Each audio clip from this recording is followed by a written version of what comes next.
Big boss Kannada season 13ರ ಅಗ್ನಿ ಪರೀಕ್ಷೆಯ ಹೊಸ ಪ್ರೋಮೋ ಇದೀಗ ಭಾರಿ ಕುತೂಹಲ ಮೂಡಿಸಿದೆ. ಈ ಬಾರಿ ಬಿಗ್ ಬಾಸ್ ಮನೆಗೆ ಪ್ರವೇಶಿಸಲು ವಯಸ್ಸಿನ ಮಿನಮಿತಿಯೇ ಇಲ್ಲ ಎಂಬುದಕ್ಕೆ ಸಾಕ್ಷಿಯಾಗಿ 72 ವರ್ಷದ ರತ್ನ ಅಜ್ಜಿ ವೇದಿಕೆಗೆ ಬಂದಿದ್ದಾರೆ.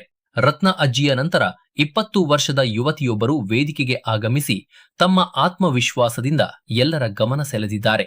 ಈ ವೇಳೆ ವಿನಯ್ ಗೌಡ ಅವರು ಅಜ್ಜಿಗೆ ಬಿಗ್ ಬಾಸ್ ಮನೆಯಲ್ಲಿ ಊಟದ ಕೊರತೆಯಾದರೆ ಏನು ಮಾಡುತ್ತೀರಿ ಎಂದು ಪ್ರಶ್ನೆ ಕೇಳುತ್ತಾರೆ. ಇನ್ನು ನಿರಂಜನ್ ದೇಶಪಾಂಡೆ ಅವರು ಯುವ ಸ್ಪರ್ಧಿಗೆ ಇಂಗ್ಲಿಷ್ನಲ್ಲಿ ಪ್ರಶ್ನೆ ಕೇಳಿದಾಗ ಯುವತಿ ನನಗೆ ಇಂಗ್ಲಿಷ್ ಬರುವುದಿಲ್ಲ, ಕನ್ನಡದಲ್ಲೇ ಮಾತನಾಡಿ ಎಂದು ಉತ್ತರಿಸುತ್ತಾರೆ.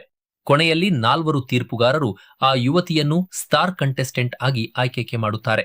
ಆಗಸ್ಟ್ 17ರಿಂದ 31ರವರೆಗೆ ಅವರಿಗೆ ಆಟದ ಅವಕಾಶ ಸಿಗಲಿದೆ ಎಂಬ ಮಾಹಿತಿ ಪ್ರೋಮೋದಲ್ಲಿ ತಿಳಿದು ಬಂದಿದೆ. ಹಾಗಾದರೆ ಈ 20 ವರ್ಷದ ಯುವತಿ ಯಾರು? ಅವರ ಆಟ ಹೇಗಿರಲಿದೆ?